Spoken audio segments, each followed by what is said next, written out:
Welcome to learning pathway. एक बार आप सभी का फिर से लर्निंग पाथवे में स्वागत है। आज हम क्लास 10th का lesson 1 a letter to God content मैंने ओपन करके रखा है। उसमें जो फर्स्ट लेसन है ये जो पेज नंबर 1 से आपका है आ लेटर टू गॉड, इसको कंटिन्यू करेंगे।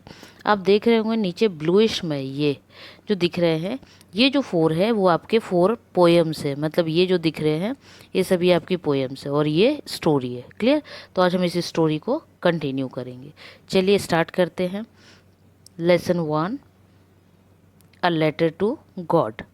बिफोर यू रीड, पढ़ने के पहले मीन्स उस लेसन से रिलेटेड कुछ चीज़ें जो आपके माइंड में आए, जिससे आपको ये पता चले कि स्टोरी में क्या है, किस तरह की चीज़ें हो सकती है।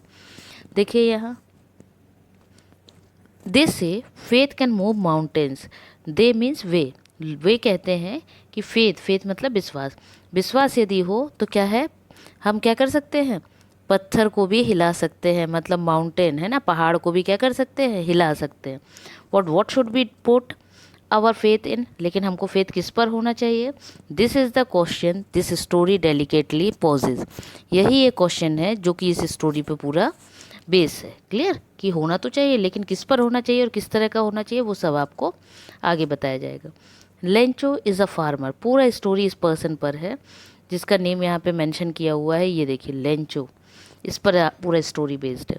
Lencho is a farmer who writes a letter to God. जिसने क्या किया है, जो फार्मर है, किसान है, और जिसने लेटर लिखा हुआ है गॉड को, भगवान को। When his crops are ruined means होता है बर्बाद, खराब हो जाना। बोलते हैं ना फसल खराब हो गई, बर्बाद हो गई, तो वही बर्बाद यहाँ पे खराब के लिए ruined वर्ड है। कि वो क्या है, उसकी फसल जो है लेंचो की वो खराब हो गई है ना। और जब फसल खराब हो गई तो उसने क्या किया, भगवान को लेटर लिखा। क्या करने के लिए, asking for 100 pesos. Pesos means यहाँ पे अमाउंट के लिए, पैसे के लिए बोला गया है ना, रुपए के लिए। कि 100 पैसे उन्होंने, पेसोस मतलब एक तरह की करेंसी, ठीक है, कि एक तरह की करेंसी का बोला है कि 100 पेसोस वो क्या करते हैं, भगवान से मांगते हैं। Does Lencho letter reach God. अब वो बोल रहे क्या लेंचो का लेटर जो है गॉड को मिला। Does God send him the money. क्या गॉड ने उसको पैसे भेजे। Think what your answers to these questions would be. आप सोचकर देखो कि इसके क्या आंसर होंगे। क्या भगवान को लेटर मिला होगा, क्या भगवान ने पैसे भेजे होंगे, यदि भेजे होंगे तो कैसे भेजे होंगे। वही चीज़ें आपको क्या है, लेसन के अंदर है। ठीक है, अब इसके बाद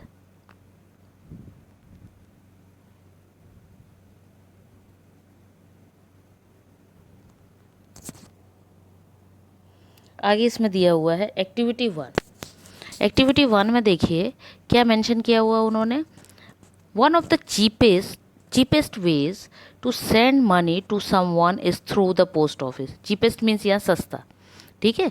यहाँ चीपेस्ट मतलब और कोई मीनिंग नहीं, यहाँ सस्ते के लिए चीपेस्ट लिखा है, ठीक है। तो one of the cheapest ways to send money to someone is through the post office. मतलब जब पोस्ट ऑफिस से पैसे, आजकल तो कम हो गई ये चीज़ें क्योंकि पेटीएम वगैरह चल गई।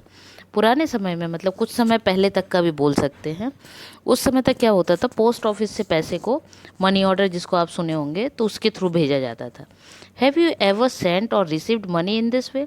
क्या आपने कभी इस तरह से पैसे मिले हैं, मतलब आपके पास आए हैं या आपने किसी को भेजे। तो आप लोगों ने तो कभी ना भेजे होंगे ना आए होंगे, बट जब आप पेरेंट्स से पूछेंगे तो उनको पता है, वो जानते हैं कि मनी ऑर्डर क्या होता है ना। Here's what you have to do. यहाँ आप क्या करोगे, as you read the instructions discuss with your teacher in class the meaning of these words. मतलब नीचे क्या है, उन्होंने उसके बारे में दिया हुआ है कि आप इसको पढ़िए और देखिए कि क्या होता है ना। देखो यहाँ से, inside the post office go to the counter marked money order. मतलब क्या करना है, जब पोस्ट ऑफिस जाओगे तो वहाँ पर आप देखना एक जगह लिखा होगा मनी ऑर्डर, तो वहाँ पर जाना है, ठीक है। मतलब काउंटर होते हैं ना अलग अलग, जैसे आपने बैंक में देखे हैं, पैसा जमा करने का काउंटर अलग होगा है ना, पैसा निकालने का अलग होगा, फिर आजकल क्या बोलते हैं उसे, गोल्ड रखने का जिसको आप बोल सकते हैं ना, मतलब लॉकर जो होता है, लॉकर के लिए एक अलग से काउंटर होता है, चेक जमा करने का अलग होता है, तो उसको काउंटर बोला जाता है, ठीक है। तो वैसे ही पोस्ट ऑफिस में जो काउंटर होते हैं वहाँ पर एक पर क्या मार्क लिखा रहता है, मनी ऑर्डर। उसके बाद आप क्या करेंगे, बाय अ मनी ऑर्डर। फिर आपको क्या करना है, मनी ऑर्डर लेना है।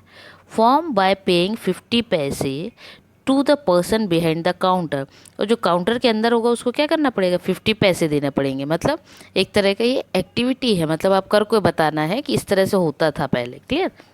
फिर क्या है, ब्लॉक लेटर में आपको क्या है, उस फॉर्म में फिल करना है। क्या फिल करेंगे, pay the counter clerk the amount of money to send along to with the charges, कि कितना अमाउंट देना है, फिर आपको वो पैसे देने हैं। फॉर एग्जांपल आपको अपने पेरेंट्स को पैसे भेजना है, या पापा मम्मी आपको पैसे भेज रहे हैं, तो यदि वो 500 रुपीज़ भेज रहे हैं तो वो 500 रुपये क्या करेंगे, वहाँ पे जमा करने के लिए देंगे, तभी तो वो पैसे आपके पास क्या होगा, आपके पास आएंगे। लेकिन उसके पहले क्या होगा, take back to the MO, मतलब मनी ऑर्डर का क्या होगा, एक्नॉलेजमेंट मिलेगा आपको।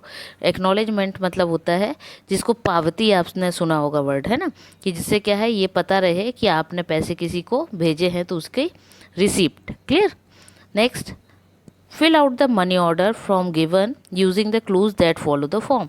ये उन्होंने एक कॉपी दिखाया है कि मनी ऑर्डर इस तरह का होता है, इसको फिल करके देखिए, जिससे आपको पता रहे कि मनी ऑर्डर कैसे फिल किया जाता है। क्लियर। तो इसको आप देखिएगा, आपकी बुक में मेंशन है। Now think about who you will send the money to and how much you might want to send money for a magazine subscriber or to a relative or a friend। मतलब आप सोच कर देखो कि आपको यदि पैसे भेजने की बात की जाए, मनी ऑर्डर करने की, तो आप किसको करोगे, किसी फ्रेंड को करोगे, किसी सब्सक्रिप्शन मैगजीन के लिए करोगे, किसी अपने रिलेटिव को करोगे, और करोगे तो कितना करोगे, है ना। मतलब ये सब क्या है आपकी, ये पूरी आपकी एक तरह से एक्टिविटी है। क्लियर। अब ये एक्टिविटीज़ जो दी हुई हैं, इसके बाद आपको क्या किया हुआ उन्होंने, इससे रिलेटेड जो लेसन है यहाँ से स्टार्ट है। तो चलिए स्टार्ट करते हैं लेसन से। The house the only one in the entire valley set on the crest of a low hill. From this height one could see the river and the field of ripe corn dotted with the flowers that always promised a good harvest। पहले तो Crest का meaning, the house the only one in the entire valley, मतलब entire valley मतलब एक जो valley होती है ना, वैली मतलब जैसे आपने देखा होगा पहाड़ियाँ वगैरह होती हैं, तो उनके बीच में जो घर बने होते हैं, तो वो जो पहाड़ियाँ वगैरह जो घाट वगैरह होते हैं उनको वैली बोलते हैं ना। तो वहाँ पर एक घर जो बना था, एक सिर्फ ओनली वन, है ना, उस पूरे घर एक ही घर दिख रहा था। Set on the crest, crest mean वो जो हिल थी, हिल मतलब जो पहाड़ वगैरह की चोटी होती है ना, उस तो जो मेन टॉप होता है उसको हिल बोलते हैं। तो उस हिल पे जो क्रिस मतलब हिल कहलाया है ना, टॉप ऑफ द क्रिस, तो वहाँ पर एक ही क्या था, एक घर बना हुआ था। From this height one could see the river, जहाँ से क्या है लोगों को रिवर दिख सकती है। And the field of ripe corn dotted with the flowers and always promised a good harvest, मतलब जहाँ से क्या है दूर दूर तक का सभी कुछ दिखना। मतलब सीधी सी बात है, वो ये बताना चाहते हैं कि जब ऊंचे पहाड़ पर आप चढ़ोगे तो पहाड़ से आपको नीचे की सभी चीज़ें दिखेंगी, नदी दिखेगी, तालाब दिखेगा, है ना, फिर जो खेती होगी वो दिखेगी, फ्लावर्स लगे होंगे वो भी दिखेंगे। तो वही चीज़ यहाँ पे बता रहे हैं ऑथर कि ये सभी चीज़ें वहाँ से दिख रही थी। The only thing the earth needed was a downpour or at least a shower, लेकिन सिर्फ एक चीज़ की कमी वहाँ थी, और वो क्या था कि भगवान बारिश बस नहीं हो रही थी वहाँ। वो कह रहे देखो यहाँ पे, the only thing the earth needed was a downpour or at least a shower, मतलब वो चाह रहे थे कि कम से कम अर्थ पे क्या हो जाए, ज़मीन पे, पृथ्वी पे कम से कम शावर हो जाए, मतलब थोड़ा बहुत बारिश हो जाए। Through out the morning Lencho who knew his fields intimately had done nothing else but see the sky towards the north east. और क्या हुआ, मॉर्निंग से ही जो लेंचो था वो कुछ भी नहीं, सिर्फ एक ही काम कर रहा था कि कंटिन्यू क्या कर रहा था, नॉर्थ ईस्ट साइड में। नॉर्थ ईस्ट मतलब होता है, नॉर्थ मतलब हुआ आपका उत्तर दिशा, ईस्ट मतलब हुआ पूर्व, तो उत्तर पूर्व दिशा में सिर्फ वो एक ही चीज़ देख रहा था कि वहाँ पे कंटिन्यू क्या कर रहा था, जो स्काई होता है पर्वत उसको देखने में लगा हुआ था। क्यों, क्योंकि जैसे अभी देखो सबसे अच्छी बात है, इसको आप समझ जाएंगे जैसे अभी का समय है, ठीक है, जिनके भी घर में खेती होगी, जिनके पेरेंट्स खेती करते होंगे या आसपास आप देख रहे होगे खेती होगी, तो आपने एक चीज़ नोटिस किया होगा कि बारिश नहीं आने पर, अभी तो जैसे कुछ समय से बारिश आपको दिख रही होगी, बट जुलाई में स्टार्टिंग में बारिश नहीं आने पे क्या हो रहा था, सभी को बहुत चिंता हो गई थी। किस बात की? कि जो खेती है उसमें फसल कैसे आएगी, है ना। तो वही चीज़ वो यहाँ पे बता रहा है कि लेंचो का भी वही हाल था। वो क्या कर रहा था? बादलों को देख रहा था, क्या सोच कर कि बारिश का कुछ पता नहीं था। क्लियर? चलिए आगे देखिए। Now we are really going to get some water. Woman, the woman who was preparing supper, replied, Yes, God willing. The older boys were working in the field, while the smaller ones were playing near the house, until the woman called to them all, Come for dinner. Supper means भी dinner होता है, याद रखिएगा, खाना के लिए बोला जाता है ना। कि वो क्या बता रहे हैं? Now we are really going to get some water. वो जो वुमेन है, वुमेन मतलब वो कह रहे हैं, लेंचो बोलता है देखते देखते, वहीं देख रहा है आकाश में, है ना, स्काई में, और देखते देखते बोलता है कि हमको क्या है, कुछ पानी की ज़रूरत है। The women who was preparing supper replied. Women मतलब यहाँ पर एक लेडी की बात हो रही है कि जो खाना बना रही थी उसने बोला, येस गॉड विलिंग, मतलब गॉड क्या करेंगे, देंगे, है ना, हेल्प करेंगे।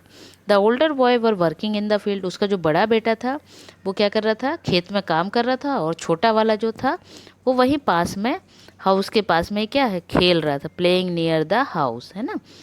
और उसके बाद क्या हुआ, until the women call to them all. इसके बाद वुमेन जो थी, मतलब लेंचो की वाइफ की ही बात हो रही है यहाँ पर, कि जो वो थी उसने क्या किया, सबको बुलाया, किस लिए, डिनर के लिए। It was during the meal that just as, मतलब जब मील मतलब खाना, जब वो खाना के लिए बैठे तब उन्होंने क्या किया, just as Lencho had predicted big drops of rain. मतलब लेंचो खाना खाने बैठा और उसको प्रिडिक्ट करना मतलब होता है भविष्यवाणी जैसे होता है ना, उसी को बोला जाता है कि अंदाज़ा लगाना, है ना, भविष्यवाणी सोचना। तो वैसे ही लेंचो ने क्या किया, सोचने लगा कि बिग ड्रॉप्स ऑफ रेन मतलब बड़ी बड़ी बूंदें पानी की अब क्या होंगी, गिरेंगी। बिगेन टू फॉल मतलब गिरेंगी, है ना। In the north east huge mountains of clouds could be seen approaching. और वो नॉर्थ ईस्ट में देख सोचने लगा कि नॉर्थ ईस्ट से क्या होगा, बहुत तेज बादल आएंगे, है ना, जो पहाड़ है उसके ऊपर से, और क्या करेंगे, ऐसा लग रहा है कि शायद बारिश होगी। The air was fresh and sweet. और उस समय हवा कैसी चलने लगी, जो आपने देखा होगा बारिश के समय पे हवा में एक अलग सी ठंडक होती है ना, स्मेल अलग होती है।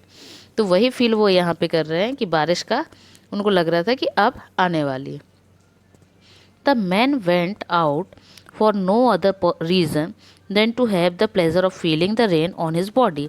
The man went out for मतलब वो जो लेंचो था वो क्या है, इस बॉडी पे मतलब अपने ऊपर वो बारिश की बूंदों को फील करने के लिए, पानी को फील करने के लिए वो क्या करता है, बाहर निकल जाता है। क्यों? ये सोच के कि मुझे कम से कम पानी जो गिरेगा मुझे पता चलेगा, मतलब मुझे फील हो। And when he return he explain. और फिर क्या हुआ, वो फिर उसके बाद अंदर फिर से आया लौट कर। These aren't rain drops falling from the sky, they were new coins.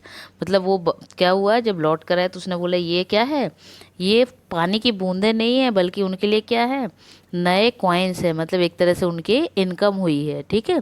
The big drops are 10 cents pieces and the little ones are 5। बोला ये जो बड़ी बड़ी बूंदें गिर रही हैं ना, ये 10 रुपए के बराबर, और छोटी गिर रही है वो 5 पीसेज के बराबर है। Clear? With a satisfied expression, he regarded the field of ripe corn with its flowers draped in a curtain of rains। और क्या हुआ, with a satisfied मतलब उसको फिर लगा कि चलो बारिश हुई है, बारिश होने लगेगी, तो अब क्या होगा, जो कॉर्न है जिसको आप कॉर्न को शायद मक्का या जिसको भुट्टे के दाने बोलते हैं ना, उसकी बात हो रही है।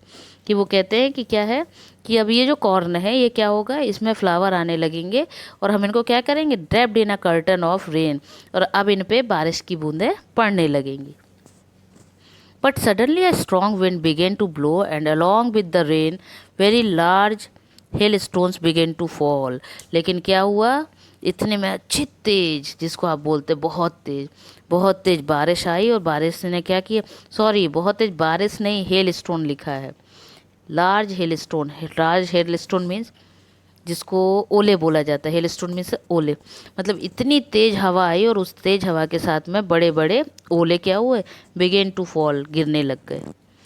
These truly did resemble new silver coins अब उसको देखकर उनको क्या लगा कि ये तो लग रहा है कि सिल्वर कॉइन्स गिर रहे हैं। The boy exposing themselves to the rain ran out to collect the frozen pearls. और उनके बॉय लड़के ने क्या किया, बाहर गया रेन में, पानी में, और वो जो फ्रोजन पर्ल्स मतलब वो जो वाइट कलर के बड़े बड़े मोती गिर रहे थे, मतलब ओले गिर रहे थे, उसको वो क्या करने लगा, कलेक्ट करने लगा, इकट्ठा करने लगा, जैसे आप बच्चे करते हैं।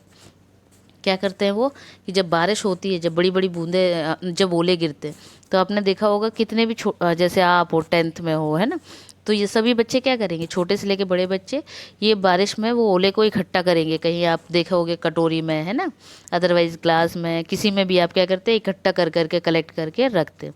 वैसे ही उनका बेटा भी करने लगा। It's really getting head now, exclaim the man. अब क्या हुआ, it's really getting bad now. अब उसको जो मतलब लेंचो था, उसको उसने बोला कि ये तो बहुत ही बुरा हुआ। I hope it passes quickly, कि मतलब वो सोचने लगा कि जल्दी ही ये क्या हो, ये ओले जो गिर रहे हैं वो जल्दी ही बंद हो जाएं। क्यों, it did not pass quickly for an hour, the hell rained out on the house, the garden, the hillside, the cornfield, on the whole valley. The field was white as if covered with salt.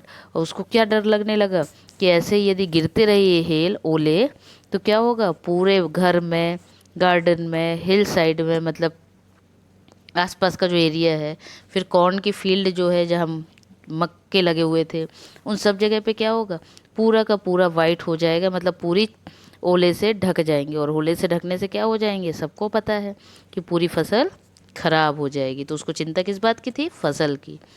Not a leaf remained on the trees. और यदि इतने ही ओले गिरे तो जो पेड़ हैं उन पे क्या है, पत्तियाँ नहीं बचेंगी। The corn was totally destroyed. जो कॉर्न है ना, वो भी क्या हो जाएगा, पूरी तरह से खराब हो जाएगा। The flowers were gone from the plants. उसमें जो फूल आ गए हैं कॉर्न में वो भी गिर जाएंगे। Lencho's soul was filled with sadness when the storm had passed. और जब वहाँ से क्या हुआ, जब स्टॉर्म मतलब जो तूफान था जब वहाँ से निकल गया, तब तक क्या हुआ, लेंचो क्या हो गया, दुखी हो गया। क्यों हो दुखी था, अच्छा मैं इसमें आपको ग्रामेटिकल वे में नहीं बता रही हूँ, उसका रीज़न है, यदि ग्रामेटिकल बेस पे मैं इसको ट्रांसलेट करूँगी तो बहुत सी प्लेसेस पे आपको समझ नहीं आएगा, तो मैं स्टोरीज बेस पे इसको आपको समझा रही हूँ ताकि स्टोरी समझ आ जाए। Clear. A plague of locusts would, चलिए यहाँ से इसको नेक्स्ट करेंगे, इसको छोड़ते हैं यहाँ से, है ना, ये इस पार्ट से, यहाँ से इसको बाद में कंटिन्यू करेंगे, लंबा हो जाएगा। इसके पहले एक बार शॉर्ट में फिर से पूरा बता दूँ कि यहाँ तक क्या दिया हुआ है। क्लियर। देखिए क्या है, एक फार्मर की स्टोरी दी हुई है जिसमें वो ये बताना चाह रहा है कि फार्मर यदि बारिश समय पर ना हो या तेज़ धूप समय पे निकल आए या फिर ओले गिरने लग जाएं तो उनको कितनी दिक्कत होती है, वही यहाँ पर स्टोरी में दिया हुआ है। तो शुरुआत में वो क्या बता रहे हैं कि एक फार्मर है, अपनी फैमिली के साथ वैली में रहता है ना, और वो किसका इंतज़ार करता है, बारिश का, कि बारिश हो जाए, बारिश हो जाए, बारिश हो जाए। एक दिन बारिश जैसा मौसम भी बनता है, और जब मौसम बारिश जैसा बनता है उतने में ही क्या होता है, वो बाहर निकलता है ये सोचकर कि पानी गिरेगा, जैसे आप लोग करते ना, पहले बारिश आती तो बाहर भीगने जाते, वैसे वो बाहर निकलता है लेंचो, देखता है कि बारिश अब तो आने वाली है, थोड़ी सी बूंदें पड़ती है और वो उसे खुशी होती है कि चलो अब सब कुछ अच्छा हो जाएगा। क्यों, क्योंकि खेती अच्छी रहेगी। लेकिन इतने में ही बहुत तेज़ हवा चलती है और बहुत तेज़ हवा के साथ ओले गिरने लगते, और जैसे ही ओले गिरते तो क्या होता है, अब वो दुखी हो जाता है। क्या सोच कर दुखी हो गया था, वो सोचता है कि यदि ऐसे ही ओले गिरते रहे तो क्या होगा, फसल खराब हो जाएगी। चलिए नेक्स्ट पार्ट के लिए चैनल को सब्सक्राइब कर लीजिए, then we will continue in the next. तब तक के लिए बाय बाय।